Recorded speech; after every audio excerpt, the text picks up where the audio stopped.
मैं जैसे ही रात को उठा और मैंने अंगड़ाई लेते हुए साइड पे देखा तो भाई बहुत ही बुरे तरीके से सो रहे थे, जिसे देख के मैं डर गया। मैंने टाइम देखा तो 2:30 हो रहे थे, तो मुझे भूख भी बहुत लग रही थी, तो मैंने सोचा क्यों ना कुछ खा लिया जाए। तो मैंने सर को जाते बाहर की तरफ देखा और मैं बाहर की तरफ चल दिया।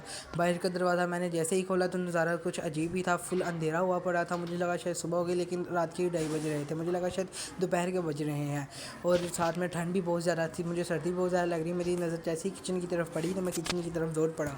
मैं किचन की तरफ गया, दरवाज़ा आराम से खोला ताकि किसी को आवाज़ ना जाए। लाइट जलाई और लाइट जलाने के बाद मैंने जैसे ही साइड पे देखा तो वहाँ तो बहुत कुछ खाने के लिए पड़ा हुआ था, बट मुझे समझ नहीं आ रहा था कि क्या क्या पड़ा हुआ है और मैं क्या खाऊं। नीचे भी मैंने देखा, लेकिन ये कुछ समझ नहीं आ रहा था क्या पड़ा हुआ है, इसलिए मैं थोड़ा सा परेशान हो गया। मैंने कहा यार क्या खाया जाए, कुछ समझ तो आ नहीं रहा। फिर मेरी नज़र अचानक ही नीचे पड़ी तो वहाँ एक पतीली में कुछ चावल पड़े हुए थे। तो मैंने सोचा क्यों ना चावल ही खा लिए जाएं, लेकिन चावलों के ऊपर डालने के लिए मेरे पास कुछ भी नहीं था। तो सोचते सोचते अचानक ही मुझे एक आइडिया आ गया।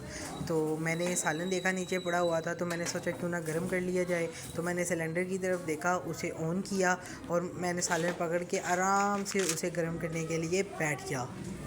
तक सालन गर्म रहा, तब तक आप मेरी वीडियो को लाइक कर दीजिए, शेयर कर दीजिए। अगर मेरे चैनल पे पहली बार आए हैं तो मेरे चैनल को सब्सक्राइब भी कर दीजिएगा जी। तो काफ़ी देर बैठने के बाद मुझे सालन गर्म होता हुआ नज़र आ गया था, तो मैंने चावलों को देखा प्यार से और मैं भागा बर्तन की तरफ। मैंने वहाँ से बर्तन उठाया, प्लेट को रखा नीचे और मैं शुरू हो गया चावल डालने के लिए। मैंने सारे चावल तसल्ली से डाले जब तक बर्तन साफ़ नहीं हो गया। ठीक है, चावल डालने के बाद मैं सालन को देखा तो वो धुआं छोड़ रहा था, मतलब कि गर्म हो चुका था, खुशबू भी बहुत ज़बरदस्त आ चुकी थी। तो मैंने सब कुछ डाला प्लेट में और मैं चला गया वापस अपने रूम में, जहाँ के भाईजान घोड़े बेचकर सो रहे थे। तो मैंने दरवाज़ा बंद किया, आराम से नीचे बैठा और सुकून से खाने के लिए तैयार रहा। मैं जैसे ही नीचे बैठा तो मैंने खाने को गौर से देखा तो मुझे भूख और तेज़ बढ़ गई। मैंने सोचा क्यों ना बगैर देरी किए खा लिया जाए। मुझे सर्दी भी बहुत ज़्यादा लग रही थी, तो मैंने सारा खाना फिनिश कर लिया है और अब मैं आराम से सो जाऊँगा।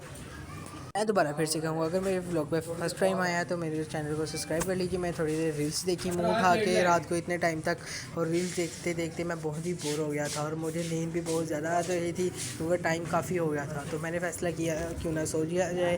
तो बाय बाय टाटा, मैं सो रहा हूँ और भाईजान के साथ वापस बहुत ही मुश्किल से, क्योंकि भाईजान ने तो सोने की जगह ही नहीं छोड़ी।